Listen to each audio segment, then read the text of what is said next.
adaptarnos a los cambios que tenemos y además hasta el tipo de adicciones que tenemos, que acá en la Argentina no se llama adicciones para no estigmatizar, sino consumo problemático de sustancias, pero tenemos que saber que hoy día tenemos la dependencia emocional, hoy día tenemos las dependencias a los juegos, las dependencias al trabajo y lo que se llamó las adicciones comportamentales, que cada vez más existen y aparecen nuevas adicciones y nosotros tenemos que estar a tono con lo que viene ocurriendo. Porque mientras las dependencias andan por los ascensores, no podemos ir nosotros por las escaleras, sino que debemos ir nosotros también, al menos por los ascensores también, sino un poquito más adelante, más arriba. Pero de eso se trata. Y es muy importante este brazo, este departamento de bienestar, que es el departamento de psicoeducación, traer personas de excelentísima vida profesional, como es Carola, que nos acompaña el día de hoy, Carola Castillo. Como es costumbre ya, de mi parte, hacer una especie de introducción. Quiero decirle que esto es una combinación, ¿no? Profunda. Es una combinación fascinante y profunda. Abordar las adicciones de estos tres ángulos permite pasar de una visión puramente individual, ver al enfermo solamente, a una visión integral y holística, como nosotros, que incluye el alma, el sistema familiar y la red de relaciones. Así que cuando él trata de enlazar, por ejemplo, la teoría sistémica, ¿no? Podríamos estar hablando del síntoma como mensajero, donde en la teoría sistémica se habla de que la adicción no es solo un problema de la persona que consume, sino una manifestación de una disfunción en el sistema familiar. El paciente identificado o el consumidor problemático de drogas suele ser quien carga con el malestar del grupo, en este caso la familia. Su conducta señala que algo no funciona en la estructura familiar. Es importante el equilibrio, la homeostasis, que es un concepto que viene de la medicina, ¿no? La homeostasis que viene del equilibrio. A veces el sistema, la familia, mantiene inconscientemente la adicción porque ésta cumple una función como evitar que los padres se divorcien al mantenerlos centrados en salvar al hijo, por ejemplo. Lo vemos también muchas veces en las relaciones de pareja. También, si bien aquí vamos a ver en el currículum de Carolina, el tema de las constelaciones familiares, es mirar hacia donde otros no miran. Desde la mirada de Bert Hellinger, las adicciones suelen ser vínculos de amor ciego o lealtades invisibles. El movimiento hacia el padre, en muchas constelaciones se observa que la adicción es un intento desesperado de compensar una ausencia o un rechazo hacia la figura paterna. Como dice una frase célebre en este ámbito, la adicción tiene cara de padre. Se habla de las cargas transgeneracionales, ¿no? Se ha hablado, incluso nosotros hemos tenido un live donde hemos hablado, si bien esto tiene que ver con lo familiar, se ha hablado incluso del gen de la adicción.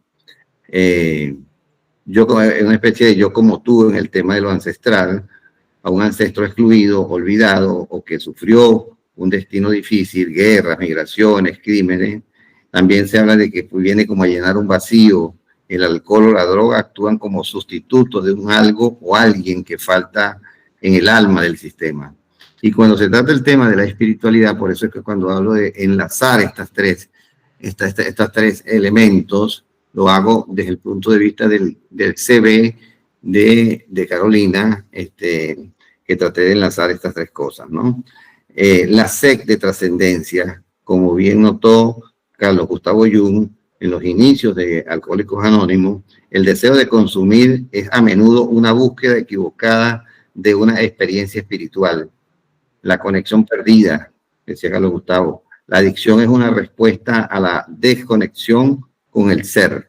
Se busca en la sustancia la paz, la unidad o el éxtasis que solo se encuentran en el camino espiritual. Paso 0. Antes de la recuperación suele haber una noche oscura del alma. La espiritualidad aquí no es religión, sino el reconocimiento de una fuerza mayor y la rendición del ego.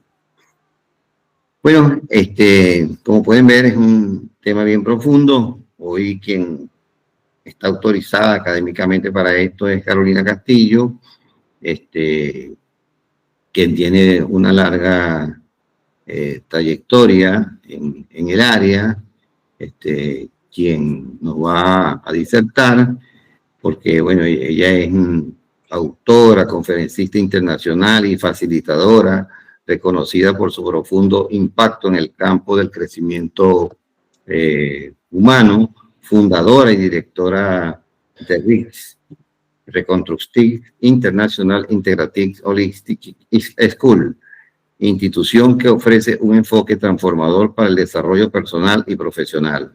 Training Course, julio 2025, Denver, Colorado, Estados Unidos. Doctor Clarissa Pinkola.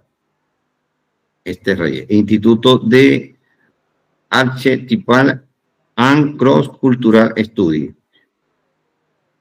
En 2022 fue certificada por la Universidad Yacambú de Venezuela en acreditación de saberes por su trayectoria y experiencia en el área de crecimiento humano. Directora y fundadora de la Reconstructive International Integrative Holistic School, instituto desde la cual ha desarrollado modelos exclusivos que se consolidan en su programa de coaching integrando el ser y en las reconstructivas. Herramientas innovadoras que distinguen y marcan un sello único en su metodología de trabajo. Cofundadora y codirectora de Mujer Holística, iniciativa creada en conjunto con la doctora Cristina Sabroso, dedicada al diseño y desarrollo de proyectos transformadores para la mujer.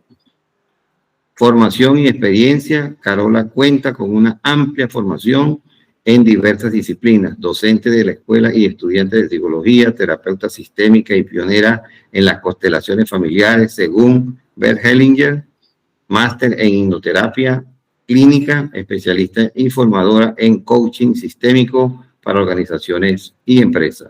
Experiencia corporativa, además ha trabajado en el ámbito corporativo, desempeñándose como directora de ventas corporativas en el Hotel Caracas Hilton, directora de operaciones en viajes Meliá, asesora de empresas. Bueno, si seguimos así, Carolina, no vas a tener tiempo de... Sí, se nos va nuestro espacio. Se nos va a ir el espacio con esto. Así que como decimos aquí en la Argentina, desde el punto de vista futbolístico, la cancha es suya. La cancha es suya. Bienvenida. Bueno, muchísimas gracias, doctor Juvenal, por esta invitación. Un tema que para mí es un reto, por lo que usted mencionaba al principio de que ya no hay manera de que vayamos por las escaleras cuando ya la vida va por un ascensor. Y muchas veces en esta área yo siento que se nos está siempre pidiendo un poquito más, porque pareciera que el consultante, el que viene a buscar esa ayuda, siempre está en un lugar que nosotros carecemos de información. Entonces, por ejemplo, en los grupos que nosotros manejamos, que bueno, me gusta mucho el título, la espiritualidad en las adicciones, está, por supuesto, que tiene que ser avalado cuando el adicto está en cuidado de un profesional, pero ese profesional se nos viene undercover a los cursos, porque es como que no está permitido tener esas experiencias o esa parte vívida desde la parte académica, la universidad, el título, etcétera, cuando hacer equipo o aprender de las nuevas modalidades le puede dar al profesional un espacio de bueno, de nuevas herramientas, y esa no es la excepción de nosotros. Yo he profundizado en estadísticas y cuando me topé con la estadística de que los profesionales de la salud, ya bien sea física, mental, en un 89% están de acuerdo en que se les dé estas nuevas herramientas que, bueno, que se pueden llamar, no sé, esotéricas, espirituales, más allá de, para ver cómo pueden hacer más efectivo su trabajo, ¿no? Y usted lo comentó al principio, lo que decía Jung. Por ejemplo, hoy en día está muy de moda todo el uso de lo que es las plantas sagradas, no porque antes no se emplearan, pero sí es cierto que ya hay muchas modalidades que están pasando. Bueno, tengo amigos médicos, psicólogos, psiquiatras que están incluyendo esa toma de psilocibina para ver qué es lo que ocurre en el comportamiento humano. Yo en los últimos años me he dedicado a estudiar todo lo que es la infancia. Ahí es donde he encontrado mejores resultados para hacer el trabajo sobre adicción. Porque en ese comportamiento humano vemos qué fue lo que le pasó al pequeño de 0 a 6 años, ya bien sea no tanto en la historia que él se aprende de memoria en contar, sino que pudo haber pasado a nivel traumático con el niño, a nivel de condicionamiento, sus emociones. Y no solo las personas que abusan de sustancias, nosotros los llamamos adictos. Para mí en consulta, los adictos que nosotros manejamos en un gran número son adictos emocionales, que Sí. muchas veces... Por cierto, Carolina, en una conversación que tuve yo con Jorge Pellegrini, Premio Mundial de Psiquiatría, él me decía, Juvenal, todo lo que nosotros podemos hacer en prevención del consumo de drogas, lo que no hacemos antes de los 4 y 6 años, de los 0 a los 6 años, coincide contigo en eso. Él decía que estaba perdido, me decía él. No sé si hacia ahí apunta con eso. Sí, claro, es que yo creo que, por ejemplo, fíjese que hoy en día criticamos a los chiquitos o a esta era de los adolescentes porque ven mucha televisión o porque ven muchas series, pero no podemos criticarlos a ellos desde el ángulo de nosotros, porque lo que les ha tocado a ellos es eso. Es como si alguien nos hubiese criticado la manera en que nosotros nos tuvimos que desarrollar, ¿no? Entonces, yo creo que es muy importante hacer este equipo, como usted lo mencionó al principio, de algo que sea totalmente integral. Yo creo que ya esa es la idea de un profesional. Entonces, por lo menos en adicción, tratar, y yo tengo un trabajo que hicimos en México, Oaxaca, en una fundación que recoge adictos, 90 chicos de la calle que estaban en adicción. Hicimos una prueba del trabajo con la infancia, del trabajo que nosotros hacemos, y de nuevo, con esta presentación que pudimos llevar, como los especialistas pueden ver el impacto que tiene de la infancia. Entonces, de nuevo, queremos hablar más de la parte conductual, y, como digo yo, el perrito entrenado aquí, ¿no? Que es donde duele, porque en esta adicción lo que está tratando de hacer el adicto, ya de nuevo, sustancias, emociones, todo esto que de alguna manera nos causa ese quiebre mental de decir, no puedo sostener esta situación. Pareciera que el cuerpo, desde su nacimiento, tiene una resonancia tan alta con el corte del cordón umbilical, con salir del canal de la muerte que se llama, y de comenzar a respirar si es que no tragamos líquido amniótico. Ya esa primera capa está en el cuerpo, donde vemos que el adicto trata de buscar una comprensión más allá de.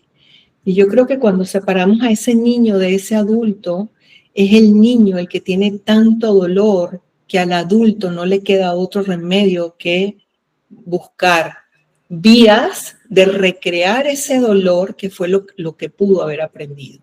Entonces estoy hablando de un sistema de creencia que ocupa un 95% en nosotros, que viene de nuestra familia, nuestra religión, nuestra educación y nuestra cultura. Entonces todo lo que está fracturado en el niño, que el adulto no ha podido ver, ese niño pareciera que comandara la vida del adulto. Y cuando la comanda es, no tengo límites, no tengo principio ni fin, y viendo el trabajo experimental que hemos hecho con los adictos directamente o en sesiones individuales, al trabajar al niño, cuando se trae a la realidad de ver que en verdad el que padece o el que padeció en demasía esa fractura fue este pequeñín. Entonces pudo haber sido todas estas fracturas dentro de familia, pero no queremos descartar entonces la parte de que sería biopsicosocial. Tenemos que tomar en cuenta los factores biológicos, donde está el cerebro y la genética, los psicológicos, donde están las emociones y los pensamientos, los sociales, donde está la familia y la cultura, y los espirituales,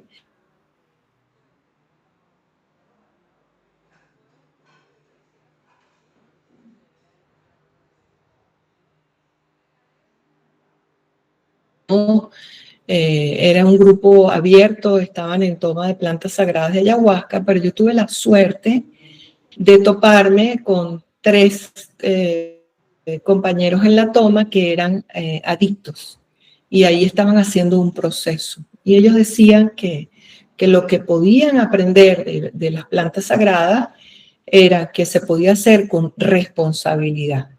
Una de las cosas que me ha llamado la atención en las investigaciones que hemos hecho a través de la Escuela de Reconstructiva es que, por ejemplo, los 12 pasos del Alcohólicos Anónimos, de los 12 pasos que ellos tienen que progresar o evolucionar en el tiempo, 7 de ellos son espirituales.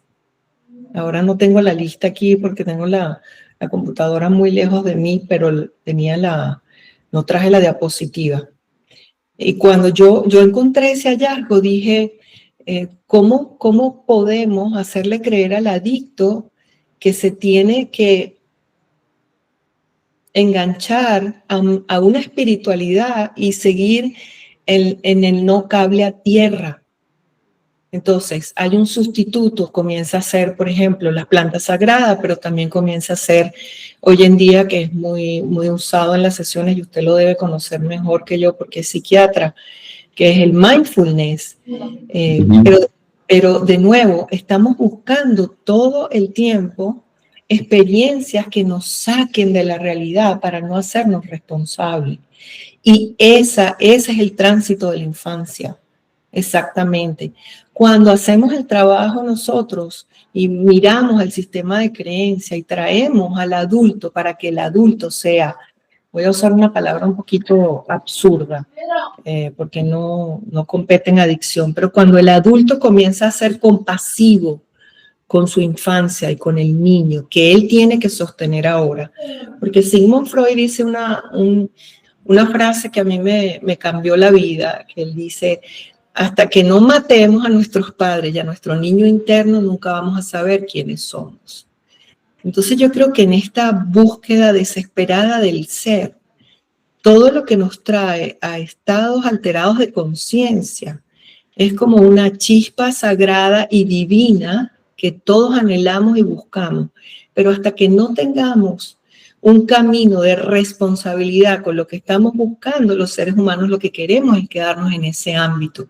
¿Por qué? Porque creemos que es mágico, que es transpersonal, trascendental. El problema es cuando yo regrese a lo que yo tengo que hacer, que es ser un ciudadano de a pie, un ciudadano donde tengo que aportar y ser mejor persona.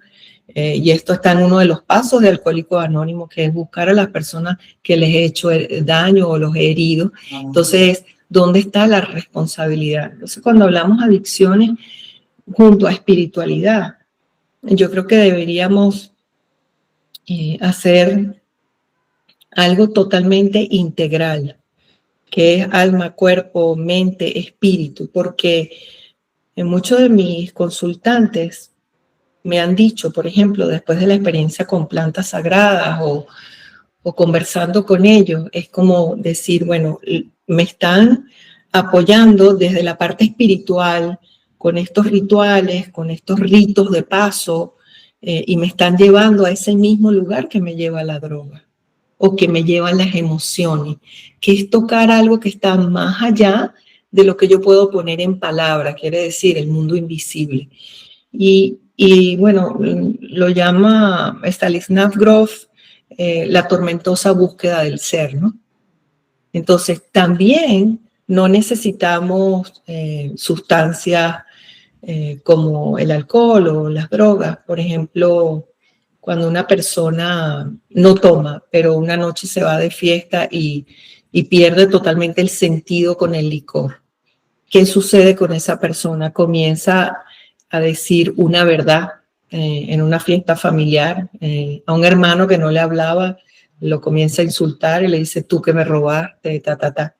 Pero al día siguiente, cuando se levanta, de nuevo regresa a ese lugar donde no debo hablar, no puedo hablar, no me puedo conectar con nadie. Entonces ahí es donde está esa búsqueda tormentosa del ser, que deberíamos aportarle al participante una guía y hacerle entender primero qué pasó en su infancia y decirle, por ejemplo, que la infancia tiene estos 4 pilares.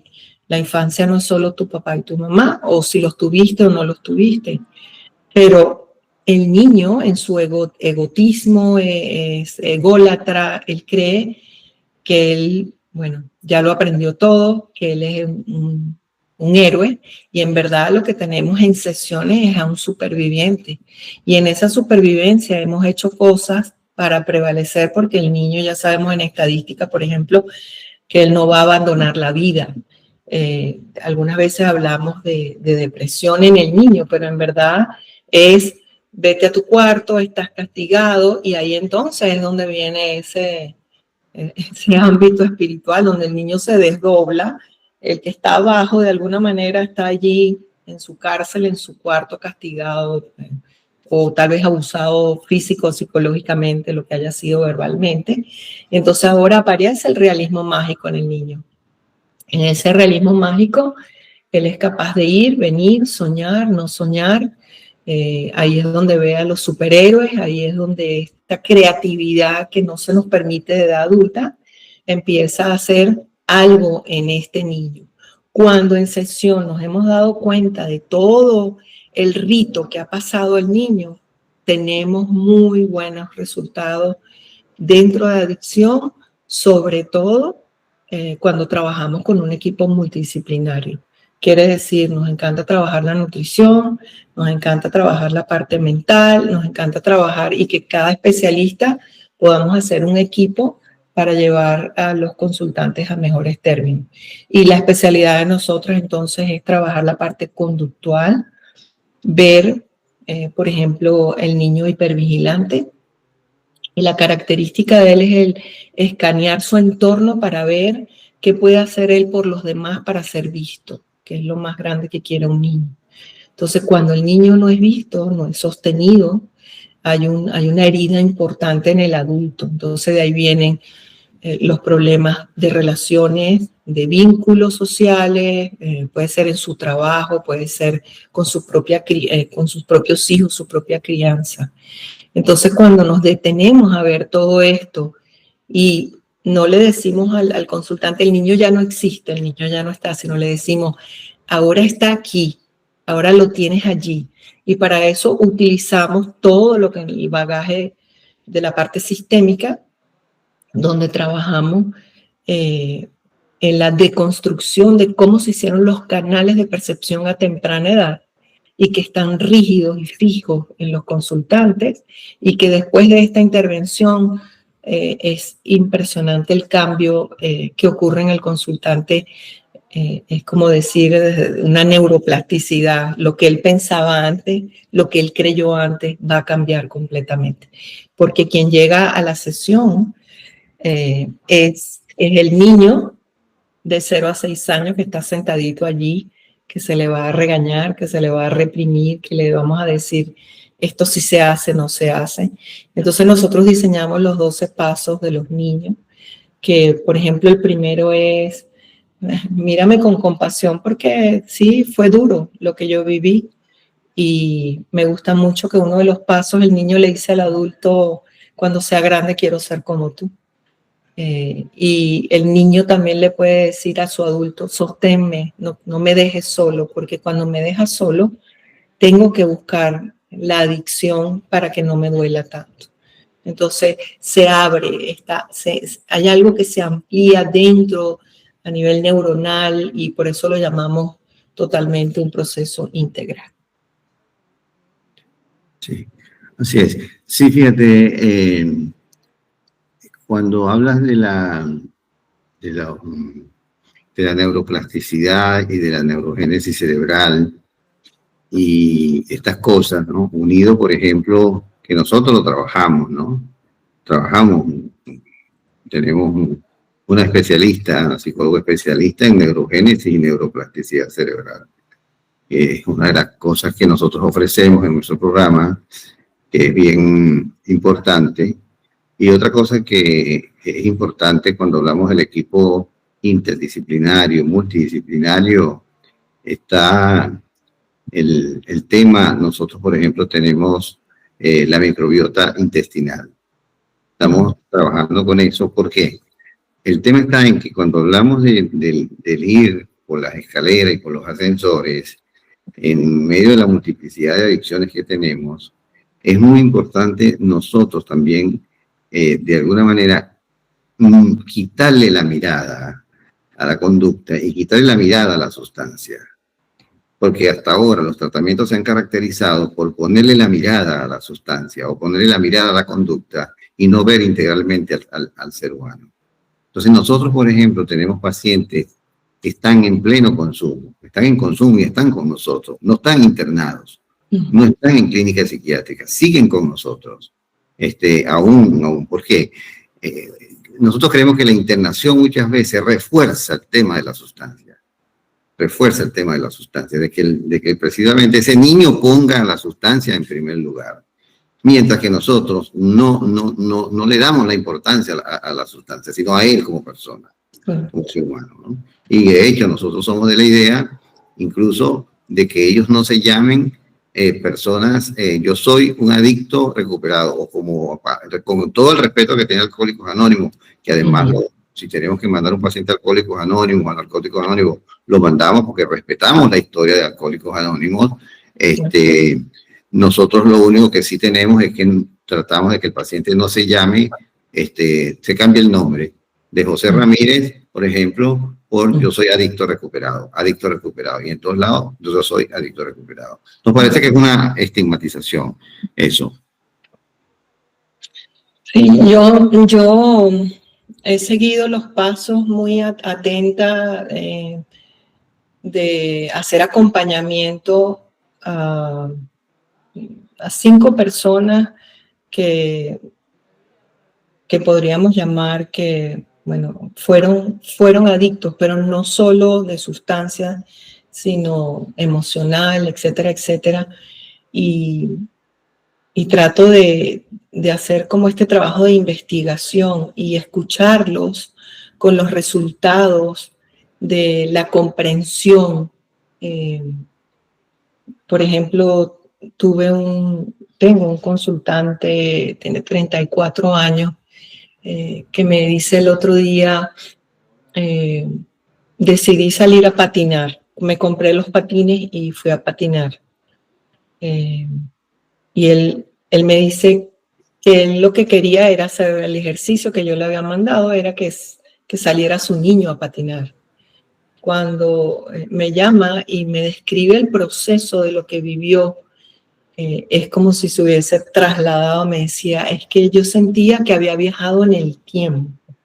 Y me decía que si eso era una regresión, ¿no? Como vamos picando por allí palabras, porque él decía que todo se le vino de golpe con el bullying, se burlaban de su cuerpo, se burlaban. Y él dice que mientras se ponía los patines y se asustaba de lo que estaba haciendo, lo que más le preocupaba era cómo lo iban a ver los demás. Y entonces me dijo que él se había dado cuenta que lo mejor para él era utilizar esta sustancia para perder el contacto y que nadie lo mirara, sino él decir, estoy yo conmigo, ¿no? Entonces yo creo que la conversación es muy importante, el acompañamiento y estar muy pendientes de que cuando vamos a hacer esta reconstrucción desde la infancia, acompañar al consultante por un tiempo de la mano y hacerle entender quién me está hablando ahorita, el niño o el adulto, quién me está contestando ahorita, el niño o el adulto, hasta que él mismo pueda hacer la tarea y darse cuenta que toda la parte de adicción, tanto emocional, etcétera, etcétera, es para que el niño esté mutado. No sientas, no hables, porque va a doler mucho. Y el adulto todavía no ha hecho nada para poder entender esa infancia, y hasta que el niño no aparece, el adulto no aparece. Entonces hay, como yo siempre digo, como un bypass dentro de la parte integral, porque vemos todo en este adulto, pero si pudiéramos, por ejemplo, hacerle entender la comprensión, la conciencia, y tampoco me gusta utilizar el término del niño interno, porque me parece que el término en semántica es como muy confuso para la mente. Yo no quiero tener a mi niña adentro. Entonces, bueno, hacemos, sí, es que me parece que así como no me entra en la cabeza. Entonces decimos, tu niño está siempre a tu derecha, y ahí utilizamos la jerarquía de los sistemas, porque la energía se mueve de derecha a izquierda en forma de espirales, y ahí estamos entonces empleando todo lo que es este aprendizaje que el consultante no tenemos por qué explicarle, pero de alguna manera tiene energéticamente un efecto muy positivo. Entonces decirle todo el tiempo, tienes a tu niño a tu derecha, tienes a tu niño. Entonces, por ejemplo, el otro día, hablando con uno de estos consultantes, una mujer de 42 años con 2 hijos, estábamos conversando y me decía que, bueno, en sus años de matrimonio siempre le da temor tener relaciones sexuales con su pareja, con su esposo. Entonces, ella, bueno, en su historial había sido abusada físicamente. Entonces, ¿qué hicimos, por ejemplo, en esa intervención? Porque yo creo que aquí la adicción es lo que genera en el cuerpo este miedo, esta incertidumbre, esta agonía. Entonces le dijimos en sesión, porque la consecuencia o la dinámica es que lo que se siente esta consultante es que es un incesto, porque a quien llevamos y exponemos a todas las vivencias que quedaron marcadas en nuestro sistema de creencias, al niño. El niño es más resiliente, el niño tiene más fuerza, el niño decide más, no tiene constancia en el tiempo. Entonces muchos adultos toman al niño, lo colocan de frente y le dicen, encárgate tú. Y un niño no puede hacerse responsable de las cosas. Entonces después vivimos como en carne propia lo que no pudimos resolver en el momento. Entonces lo que hicimos fue un ejercicio con ella, una tarea de decirle, bueno, toma a tu niña, cierra la puerta, déjala afuera y dile, ya yo vengo. Tú ahorita no puedes estar dentro del cuarto. Y fíjate que todo este diálogo que estamos hablando, siempre creemos que es con nuestros padres. La mujer adulta, por ejemplo, no tiene buenas relaciones sexuales con su esposo, con su mujer, porque dice que, bueno, que le da vergüenza de que su papá sepa, que su mamá sepa. Entonces, al separar al adulto del niño y empoderar al adulto y decirle, mira todo lo que viviste y de ahí llegaste hasta aquí, pero eso está allá y tú estás aquí y ahora tú eres el encargado de esto. Hay un orden a nivel psicosocial en el ser humano que por lo menos a nosotros nos ha traído muy, muy buenos resultados. Empoderar al adulto y decirle tú eres el responsable y no puedes seguir empujando a tu niño a que resuelva las cosas. Por ejemplo, el niño es el que cree que tiene éxito. Cuando estamos hablando de proyectar una gran estructura o una gran responsabilidad, no podemos dejar que nuestros niños se encarguen de esas cosas. Porque ¿qué somos como adultos? Asumir las consecuencias, saber que esto es ensayo y error y decir, bueno, no salió bien, lo puedo intentar de otra manera. ¿Cuál es la mirada del niño? Me tenía que haber salido bien porque si no me iban a castigar. Entonces el niño nunca puede reconocer un error, una falta, un cambio, una transformación, porque debemos recordar que cómo se genera su percepción es a través de los 5 sentidos. Él nunca experimenta nada, él solo copia, pega, para poder sobrevivir. Y una persona que llega en ese estado, en su edad adultez, simplemente con lo que aprendió en la infancia, sin haber experimentado algo, son personas que definitivamente van a buscar vías alternativas de decir, tengo que vivir algo más allá, algo más trascendental. Por eso esa búsqueda tormentosa del ser, que cuando buscamos este orden, el adulto dice, yo soy responsable de haber dicho esto, fui responsable de esto, fui lo responsable del otro, y ya vemos como en esa madurez ya no hay el adolescente eterno que llamamos. Ahora fíjate, en la experiencia clínica que nosotros tenemos y conversando con algunos especialistas también que tienen, como yo, 30 años trabajando en adicciones, al menos 30 años trabajando en adicciones, encontramos con mucha frecuencia el abuso sexual en la infancia, tanto en mujeres como en hombres también, ¿no? Y también en diferentes heterosexuales, homosexuales, independientemente de la preferencia sexual, aparece este elemento allí, ¿no?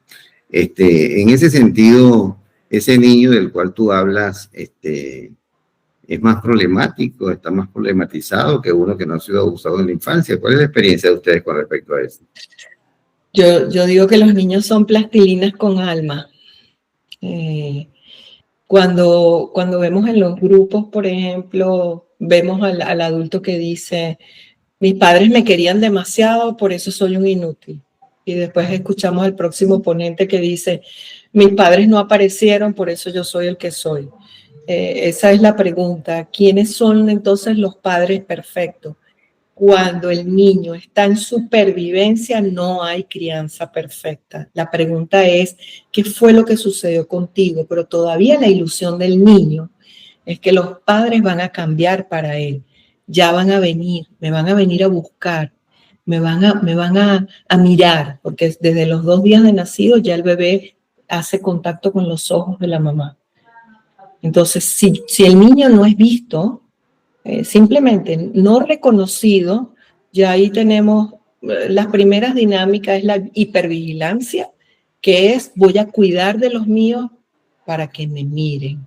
Y de ahí vemos que lo podríamos ver desde el ángulo sistémico. Mi mamá no me mira, entonces, bueno, yo lo que hago es complacer a mi mamá para que mi papá me mire. Entonces, ¿cuál es el conflicto que tenemos después? Que no hay un vínculo o una relación con la madre. Y lo voy a decir con toda responsabilidad. La supervivencia precede a las relaciones. Los padres pudieron haberse sacrificado en la guerra, pudieron haber tenido hambruna y aún así llevaron un pedazo de pan. Vemos el trabajo de lo que el niño ha tenido que aprender, porque esa es la fase de aprendizaje. Ahora, ¿por qué buscar la adicción? Porque en supervivencia lo que hemos aprendido nos marca a un nivel tan alto que cuando la vida es bondadosa con nosotros, cuando tenemos una pareja que nos trata bien, cuando tenemos algo que de alguna manera se está vinculando conmigo de manera más saneada, el participante dice, no, yo no confío en eso, yo no creo en eso, y empuja todo esto. ¿Por qué? Porque en supervivencia solo puedo vivir en conflicto, en rechazo y en esa búsqueda. Tenemos al otro niño que dice, como no hay nadie afuera, yo dependo de mí.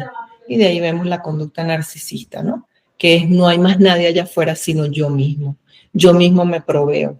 Por lo tanto, no veo a nadie. Nada más con esas dos dinámicas, vemos, o cuando lo tenemos que conectar con las adicciones, decimos, claro, ahí está el niño de nuevo y es, yo no voy a abrir mi centro emocional aquí en un segundo porque lo que voy a abrir son todos estos años de lo que me he tenido que tragar.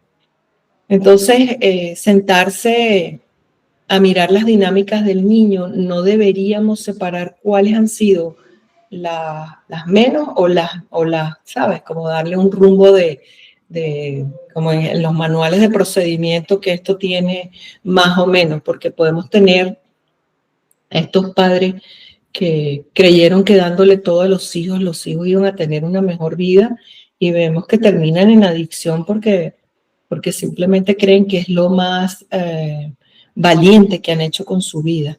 Ser adictos, estar en la calle y es estar en riesgo. Y es decir, bueno, Carola, a mí nadie me dio herramientas en mi casa. Entonces lo que se recomienda, por ejemplo, en escuela de padres para prever esto que usted lo mencionó al principio, ¿no? Que es cómo vamos a hacer escuela de prevención, educación preventiva. Es los hijos siempre están esperando que los padres sean personas que den responsabilidad. Por ejemplo, yo conviví en una comunidad indígena por muchos años y desde los 2 años a los niños se les entrega una gallina y la gallina está atada con un pabilo y ellos andan por toda su comunidad con su gallinita. Y eso a mí me marcó la carrera, la vida, porque ¿cuál es el mensaje aquí? Tú tienes que procurar la vida de ese ser. Ese ser depende de ti. Tienes que darle comida. Ahí está, lo más básico. Y esa gallina, entonces ellos competían a ver cuál de las gallinas estaba más bonita. Pero ya desde ese momento, cuando los padres o la comunidad le dice al individuo, tienes que hacerte responsable de ti mismo. Ya estamos haciendo un adulto para un futuro que después lo que él decida hacer va a ser su consecuencia. Pero no privar al niño de responsabilidades donde, bueno, hoy en día ya vemos lo que ocurre. Yo fui maestra de aula y es, por ejemplo, esta sobreestimulación al niño con positivismo. Lo estás haciendo muy bien, lo estás haciendo muy bien, lo estás haciendo muy bien. Cuando llega al colegio, la maestra le dice, esto está horrible. Entonces, la confusión del niño es, bueno, ¿qué está bien y qué está mal, no? No está nada alineado. Entonces, en vez de ir en paralelo con la educación, es como si la crianza fuera en contra de los docentes y lo que vamos aprendiendo. Y es, por ejemplo, tendiste tu cama, es hacerle circuitos neuronales de responsabilidad. Ven que te voy a enseñar, vamos a limpiar tu cuarto, los creyones van aquí, la ropa va aquí. Cuando tú le dices de nuevo, vamos a limpiar el cuarto, él ya entendió, ya comprendió. No porque los adultos entendemos, ellos van a entender. Entonces, generar responsabilidades tanto en el aula como en la casa, ya estamos hablando de prevención de muchas adicciones.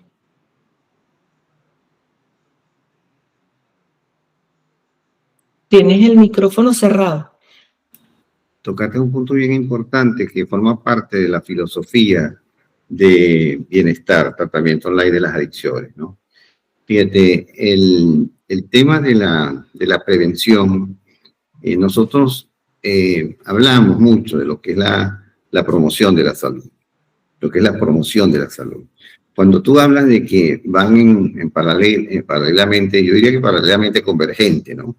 Aunque matemáticamente pareciera que no es así, está demostrado que al final este paralelismo se une en el infinito, se unen estas dos líneas, la familia y la escuela, se unen al final en el infinito, ¿no? Entonces, no tenemos, digamos, promoción de la salud, donde se promueva la salud, porque ¿qué es lo que pasa? Y esto es histórico, esto es muy, bueno, hay que remontarse a lo que fueron las dos escuelas de la medicina, ¿no? Donde se veía, por ejemplo, uno veía al ser humano potencialmente enfermo y el otro potencialmente sano, ¿no? Entonces está Hipócrates y Galeno. Galeno decía que el ser humano era potencialmente enfermo y Hipócrates decía que era potencialmente sano. Y de ahí viene la gran división de la prevención y la promoción de la salud. Entonces, ¿qué ocurre? Nosotros en nuestro dispositivo vemos al ser humano potencialmente sano.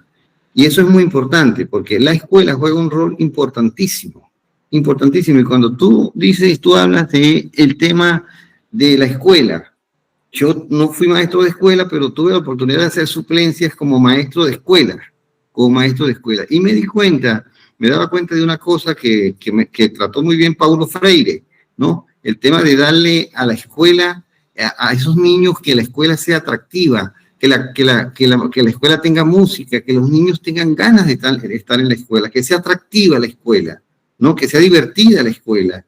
Y la escuela a veces es muy rígida, y yo siento que sigue siendo rígida cuando nuestros niños cambiaron, cuando nuestros adolescentes cambiaron. De modo que va de la mano el tema de la escuela y la familia en lo que es la promoción de la salud de esos niños de los cuales tú hablas de 0 a 6 años, porque ya los niños están asistiendo a las escuelas muy tempranas. Es que yo siempre digo que todo tema en terapia debería ser educativo. Yo soy partidaria de decirle a mis consultantes, ven para que aprendas. Yo no les digo, ven para sanarte, ven para curarte, aquí no hay promesa. A mí me encanta sentarme. ¿Por qué? Porque ahí está un niño que te está diciendo, explícame, ¿por qué me duele tanto que mi esposo me haya dejado? Y ya han pasado, 20 años y por eso fumo 3 cajas de cigarro al día. Explícame. Y ahí uno se sienta y prácticamente yo lo que enseño en mis cursos se lo pongo a mis pacientes. Vengo y vamos a aprender de trauma. Mira, esto es un ratoncito que lo atrapa un gato. Cuando el gato lo atrapa, ¿qué pasa en su cuerpo? Bueno, le falla la respiración. Muy bien. ¿Dónde quedó toda esa información? Y es simplemente, toda ayuda debería ser educativa, porque hay un niño que no le dejamos decir, quítate de ahí, es peligroso, cuidado.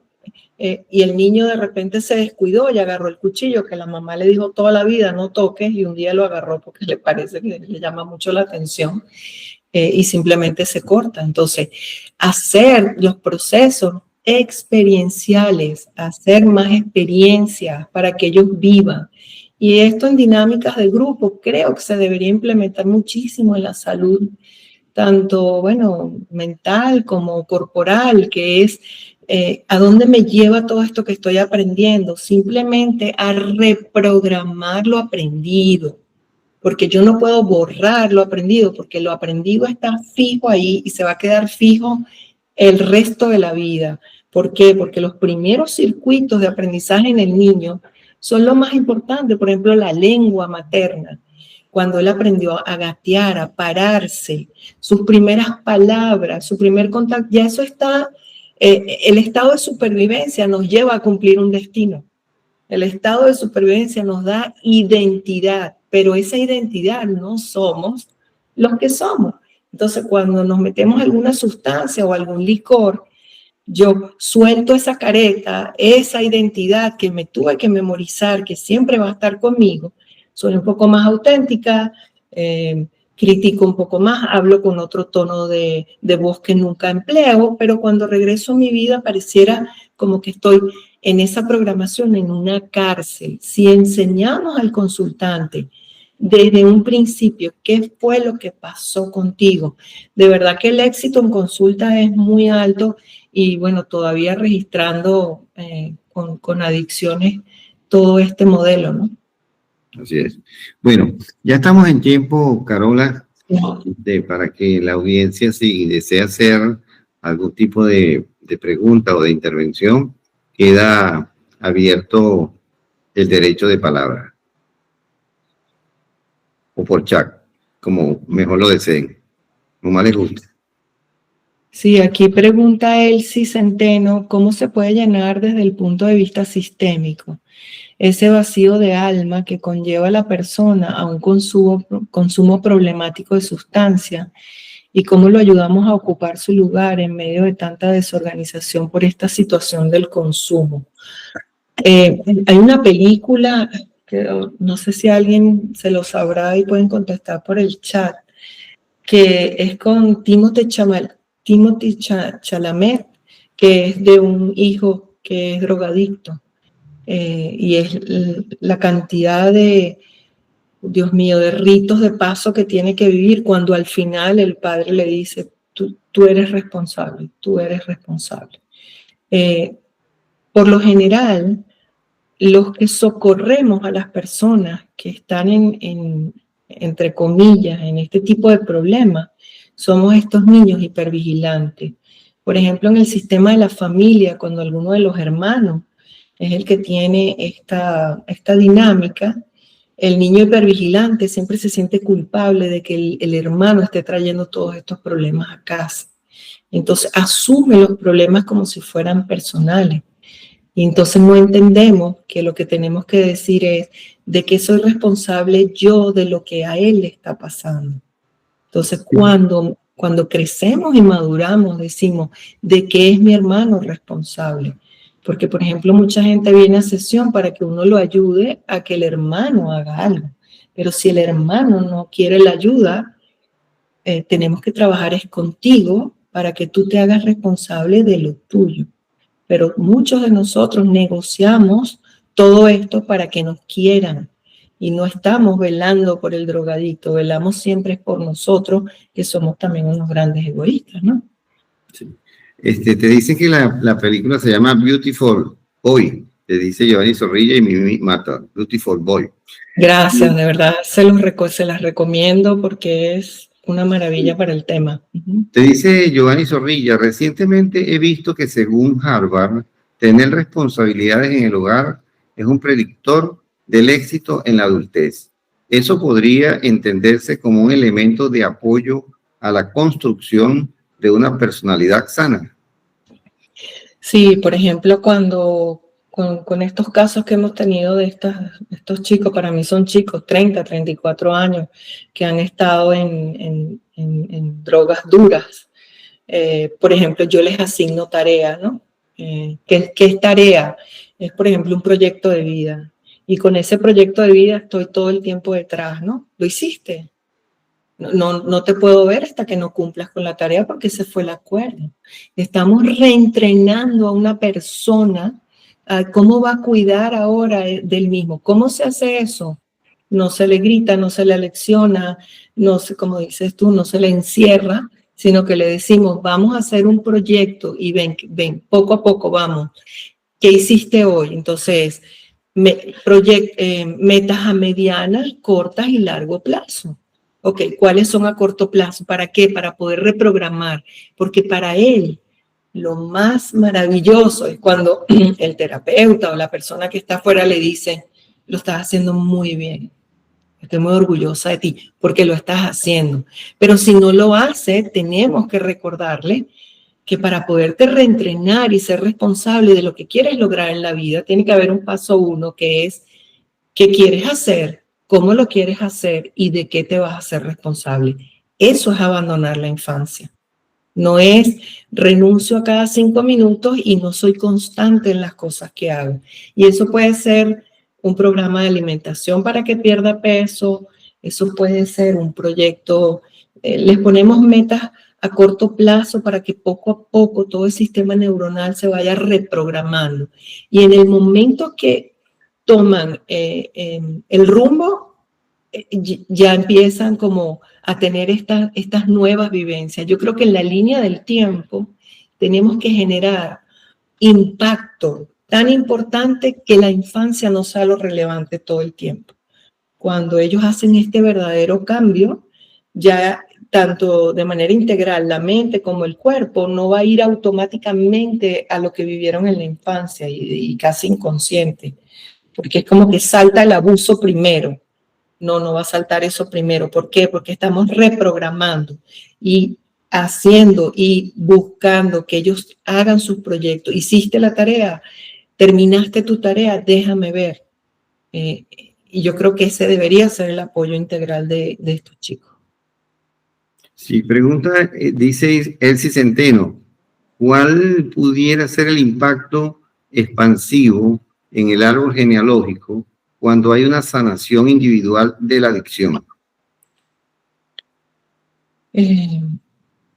Ninguna. Una de las cosas que hemos aprendido lamentablemente en las constelaciones familiares, y algunos lo llaman sistémica, que no tiene que ver una cosa con la otra, porque la terapia sistémica tiene un fundamento totalmente diferente, aunque Hellinger, pionero y creador de las constelaciones, se fundamentó, y cuando hubo esta ruptura en el 2001 con sus colegas, los colegas dijeron no podemos trabajar con el modelo Hellinger, porque Hellinger quería irse como a esos planos elevados de conciencia de canalización de las personas en dinámica de grupo, cuando en verdad lo que estaban era haciendo las cosas desde sus propios aprendizajes, y esto es lo que se ha desvirtuado en el tiempo. Pero la pregunta de nuevo es, ¿de qué me sirve a mí pensar que yo voy a hacer cambios en mi vida para beneficiar a un árbol genealógico? ¿A dónde me lleva eso? Llega un momento que tenemos que decir, ¿dónde está mi tatarabuelo que no me viene a rescatar mientras yo estoy en este problema de alcohol? Es que ya esta gente pasó, ya esta gente vivió lo que tenía que vivir, y el verdadero trabajo sistémico y respeto hacia los ancestros es que ellos nos dijeron cómo comer para prevalecer en supervivencia para lo que venía después, no para cargar con sus cargas, porque al final no sabemos cómo fue la vida de nadie, pero si tú conoces la tuya y arreglas la tuya, entonces ahí sí nos conectamos. Ahora, porque un árbol fue importante en comunidades como la alemana, porque cuando entra el señor Hitler, le pide a todo el mundo que compruebe estas 7 generaciones que no hay traza judía. Ahí sí es importante un árbol genealógico, porque esto sí era supervivencia, que nadie tuviera antecedentes judaicos para que no fueran a cámaras de gases. Ahí sí es importante, pero mientras yo estoy conmigo, ¿verdad? Llevando todo este rito de paso para poder entenderme, comprenderme, poner esta vida en orden, lo único que yo me puedo imaginar a nivel espiritual, si queremos, es que tal vez todos nuestros ancestros están alrededor y yo simplemente les voy a rendir respeto por la vida que tuvieron, y yo no me metería en más nada, No ayuda velar por algo que ya no tiene relevancia para el consultante. Pero acuérdense que la mente siempre nos han hecho creer, o en supervivencia yo siempre creo que si el otro se hace responsable, yo me voy a sanar. Y resulta que no es el otro, el asunto tiene que empezar por mí. Cuando se logra todo ese proceso de reestructurar, de reprogramación, entonces ahí sí viene, diríamos, bueno, en nuestro idioma, viene la magia, porque entonces ahora todo empieza a calzar, pero tiene que empezar por nosotros. Entonces hoy en día hay una cacería de brujas con información, y estamos buscando entonces lo transgeneracional para ver qué pasó con nosotros. Quiere decir, queremos saber sobre los secretos y los tabúes de nuestra familia. De verdad, de corazón, yo tengo 30 años en el área, y de verdad que es impresionante en qué porcentaje los consultantes ya tienen sus secretos, que en mi experiencia yo creo que se deben respetar. No soy quien yo para meterme en la vida. Ahora, preguntas importantes es, ¿quién era el amor de quién? ¿Mi papá de mi mamá o mi mamá de mi papá? Eso tiene más fuerza y más relevancia que algo transgeneracional, porque estamos hablando ahora del niño, el que hizo acto de presencia. Quienes fallecieron a temprana edad y quienes quedaron en trauma, en el abandono. Eso tiene más fuerza, pero eso tiene que ser totalmente en no 7 generaciones atrás, en el aquí y el ahora. Entonces, ¿qué vamos a trabajar? Un ser humano que está condicionado, que aprendió en supervivencia a decir, ya sé cómo me voy a programar. Si mi mamá no está, entonces, bueno, esto fue lo que me pasó, pero no estamos hablando de 7 generaciones más atrás. Yemixa Rodríguez dice, buenas noches, ¿dónde puedo conseguir más información acerca del tema? Es una gran herramienta. Sí, gracias a todos por sus preguntas. Bueno, se podrían ir a la escuela de reconstructiva o pueden poner en Google Carola Castillo y ahí les va a aparecer las redes sociales y toda la información. Nosotros tenemos programas de certificación donde enseñamos cómo trabajar con las personas y aquí era lo que le decía al principio. Aquí viene, bueno, el mortal y el no mortal, porque es una herramienta que podemos aplicar, yo siempre digo, simple, clara y efectiva, y no dejemos sufrir a los consultantes más de lo que han sufrido. Es como yo digo, hay que darles una esperanza desde otro ángulo, que es, ven, vamos a aprender, pero para eso hay que aprender lo que vamos a enseñar. Y yo creo que hoy en día tenemos que llamar mucho a la reflexión de preguntarnos quién es el facilitador, de dónde viene, cuál es su experticia, porque las redes sociales nos están vendiendo eso en percepción, que es el paquete de las galletas y lo compramos y adentro hay un contenido que no es prudente consumir. Entonces, con carolacastillo.com, la página web, ahí pueden ir a los libros que hemos publicado, pero somos muy interactivos con este tipo de invitaciones en las redes sociales y si les llama la atención como crecimiento personal o cómo adquirir esto con una herramienta dentro de su profesión, aquí viene todo el mundo porque quien no tuvo una infancia. Entonces, por ejemplo, la gente que trabaja en empresas para conocer a sus colegas, tener conocimiento de quién es la persona que tengo delante de mí, hace que yo sea mejor persona, no para usar mi conocimiento en contra, sino para decir, ahora comprendo por qué reacciona así. Así es. Bueno, no tenemos sino una última pregunta. ¿Cómo cambiamos el concepto, dice el Centeno, que por ejemplo un adicto es una oveja negra en la familia? Sí, qué pregunta tan buena. Yo creo que las personas que vivimos alrededor de los adictos tenemos tanto miedo por nosotros, no por ellos, sino por nosotros, que somos muchas veces lapidarios, contundentes y lo que más queremos es no tener nada con ellos, no quiero tener nada con ellos. Por eso se han hecho grupos para ver qué apoyo se le puede dar a la familia. Entonces, ¿qué trae como consecuencia tener este adicto? Que no queremos ver sufrir a los padres, no queremos ver sufrir a los hermanos, a los abuelos. Entonces, es más fácil llamarlos oveja negra, porque bueno, en la semántica, lo que aprendemos en el lenguaje, ya los estamos describiendo, ¿verdad? Y siempre hay que preguntarnos a nosotros cuáles son mis consecuencias de lo que estoy haciendo con él. Y siempre mi recomendación es ir al adicto y decirle, busca ayuda, o déjame ayudarte a que busquemos ayuda, yo por lo menos te llevo. Pero si el adicto no quiere, no se va a poder. Entonces, este profundo miedo hace que siempre nos separemos de los seres queridos, porque no los vemos a ellos, nos vemos es a nosotros. El que dirán, la crítica, y las consecuencias que puede traer a nivel psicosocial para nuestra propia familia. Entonces, hay que no ser compasivos en el tema de apapacharlos y no hacerlos responsables, sino verdaderamente hablarles con la realidad y cuáles son las consecuencias si seguimos y si sigues en esto. Es lo mismo que ver a una persona, a un chico que no quiere estudiar. ¿Qué hacemos? No lo podemos celebrar porque la idea es que él se quiere graduar. ¿Qué quieres hacer? Salir adelante. Entonces tienes que estudiar. ¿Cuántas horas estudiaste hoy? No estudié. Ok. ¿Cuáles son las consecuencias del examen de mañana? ¿Vas a pasar o no vas a pasar? Y estas son cosas, de nuevo, que van hacia la educación.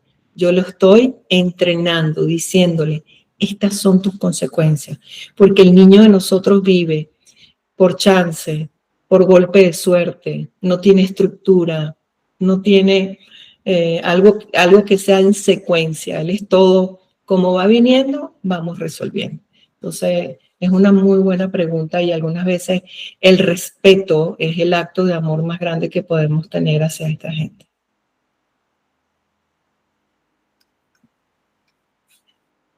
Bien, bueno, no tenemos más preguntas en el chat. Generalmente también nos gusta que nuestro invitado o nuestra invitada haga como una especie de cierre o de reflexión final que nos quede para toda la audiencia. Creo que la adicción le da un rumbo a las personas que nadie puede imaginarse. Siempre preguntarnos qué será su búsqueda, qué estará buscando antes de juzgarlo o la crítica. Porque las adicciones no son solo sustancias, son apegos, somos adictos al fracaso, somos adictos a muchas cosas. Y muchas veces en estas adicciones las personas consiguen rumbo, otras no, otras ni siquiera pudieron entender lo que les estaba pasando. Pero creo que estar aquí en esta charla, seguir siendo buscadores en esa tormentosa búsqueda del ser, hace, como dice Rupert Sheldrake, en los campos morfogenéticos. Si 100 personas adquieren información y educación sobre algo, esto va mejor en la masa. Entonces, pasar la voz y seguir enseñando a los demás que a través de una adicción un ser humano se está buscando y tiene el derecho de tarde o temprano pedir o buscar ayuda. Bueno, por eso Bienestar, tratamiento online de las adicciones, tiene este brazo que es totalmente gratuito, que es de educación, es de psicoeducación en materia de adicciones. Y además, hacerlo con especialistas como Carola Castillo, porque en las redes sociales hay mucha basura con respecto al tema de las adicciones y del consumo de sustancias y las adicciones comportamentales. Y yo pienso que nosotros los profesionales, los de la academia, tenemos que ocupar espacios en las redes sociales para que efectivamente, digamos, desde la academia, decir otras cosas distintas a las que mucha gente, digamos, viene diciendo, ¿no? Yo te puedo decir, acá en Argentina donde yo estoy, donde te dicen, mira, te ofrecemos un curso intensivo de 4 semanas para que te conviertas en terapeuta y vas a ganar mucho dinero, porque el terapeuta gana mucho dinero. Es decir, o sea, en manos de quién estamos dejando a a nuestros consultantes, a nuestros pacientes, en manos de quién estamos, ¿no? Y hace mucha falta en las redes este tipo de información que esté sustentada, no solamente en lo académico, sino también en el transaber, que es otro elemento que nosotros utilizamos en Bienestar, que es el transaber, ¿no? El saber del pueblo, el saber de la experiencia, el saber de la gente. De modo que, sí, educar siempre ha debido ser la herramienta fundamental en todo proceso. Bueno, muchísimas gracias, Carola, por tu excelente exposición y dominio, bueno, del tema, como no esperábamos menos. gracias a la audiencia por haberse mantenido como se mantuvieron. Pudiste mantener la audiencia desde el principio hasta el final, lo cual pues es algo que dice mucho de que tu presentación, digamos, tenía profundidad y gustó muchísimo a la audiencia. Esperemos tenerte nuevamente por acá. Está abierto nuestro canal, digamos, de bienestar, y ojalá alguno de nuestro equipo multidisciplinario se anime a hacer el curso con ustedes contigo para sumar, porque nosotros somos una idea de sumar cosas nuevas porque creemos en lo integral, en el tratamiento integral de la persona que nos consulta. Y todo aquello que sea novedoso y que no ha sido incorporado al tratamiento, como esto que tú mencionabas del mindfulness, la meditación, el yoga, que todo eso estuvo como muy excluido, la microbiota, la bioenergética, todo esto, digamos, es muy importante incorporarlo en este momento porque son muchísimas las adicciones, y de verdad que sin contar las adicciones al sexo, a la pornografía, y para usted contar, y nosotros tenemos que tener muchísimas más herramientas ante las muchísimas adicciones que se nos presentan día a día y de una noche hasta la mañana. Así que tengan una linda noche, que descansen, y seguimos en este nuevo año 2026, que aquí la máxima calificación en Argentina es 10 puntos, y si ustedes suman 2 más 2 son 4, más 6 son 10. Esperemos que el 2026 sea de 10 puntos, de acuerdo a la calificación argentina. Muchas gracias, muchas gracias. Gracias a los que vinieron también por sus preguntas, muy amables. Hasta luego.